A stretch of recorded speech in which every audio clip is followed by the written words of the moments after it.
security policy is software security policy. Dear students, this policy has to do with the softwares installed in the user computer and what they should have. Some of the key points of this policy are: number 1, software of the company should not be given to the third parties. Only the white list of software should be allowed. No other software should be installed in the computers. Various and pirated software should not be allowed.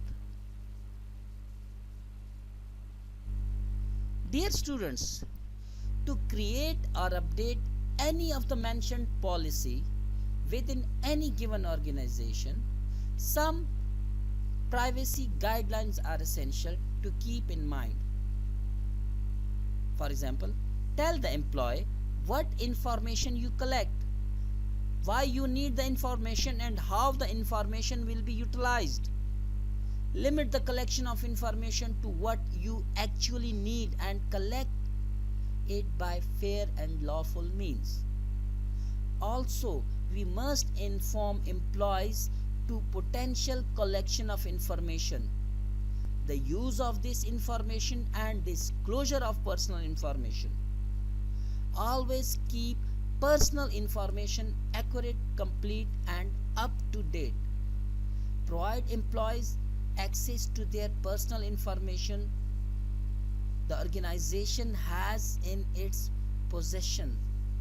Keep any personal information secure without exception. Be aware of local laws and official requirements regarding any personal or organizational information. There are three general methods which can be used to implement such type of policies. These methods are: access control list, means security policies can be implemented through access control list. It can be implemented through access control matrix, or it can be implemented through some rules, configuration rules. Now we will look at these three methods one by one. Access control list is a set of permissions attached to an object. It specifies which subject may access the object and what operation they can perform. Here I want to clear the term subject and object. Subject is a user and the object is a resource which is being used by that user. Okay, so when a subject requires to perform an operation, system checks ACLs for an approved entry.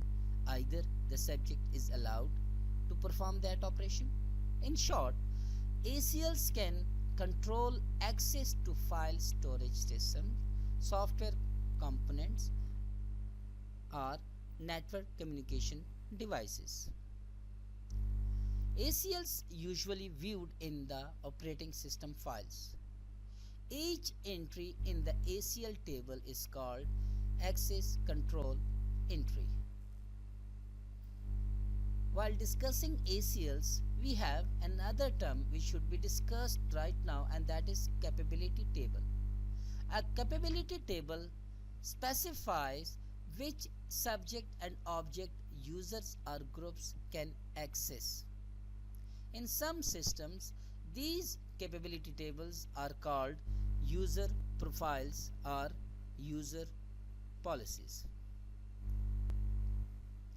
These specifications frequently take the form of complex matrix rather than simple list or table, and that complex matrix is known as access control matrix, which will be discussed in the next slide.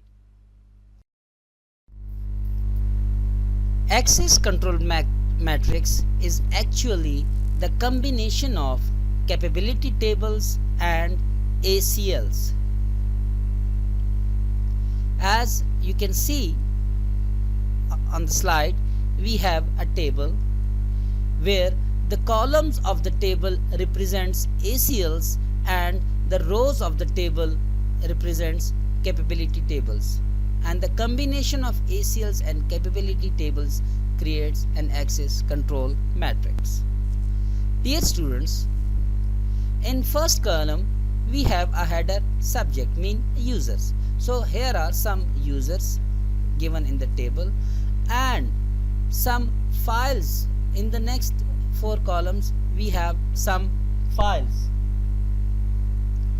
So the rights of each user is mentioned in this table. For example, Larry is a user of a system, so she is allowed to read only a file 1. As far as file 1 is concerned, so Larry will just read the file 1. She is not allowed to do any changes in that file. She is not allowed to add or remove any text from that file 1. As far as file 2 is concerned, she is allowed to read and write. It means Larry can read the file 2 and she can add some extra text in that file 2. Again in file 3 she is allowed to read only that file 3, while in file 4 she is allowed to do the reading and writing both, but she is not allowed to do any kind of deletion in that file 4. If we can see, Curly is given full access to file 3. So full access means Curly can do read, write and delete operation on file 3, while Curly has not given any access to file 2.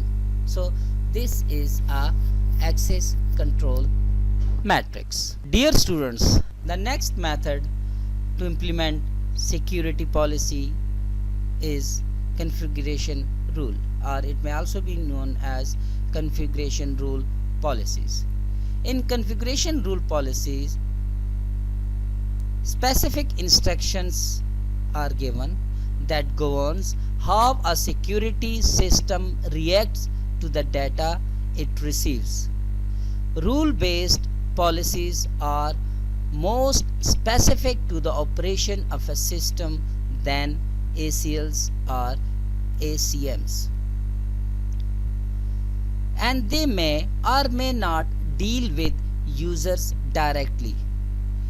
Many security systems, for example firewalls, intrusion detection and prevention systems, and proxy servers, use specific configuration scripts or rules that represents the configuration rule policy to determine how the system handles each data element they process. Dear students, this was all about information security policies.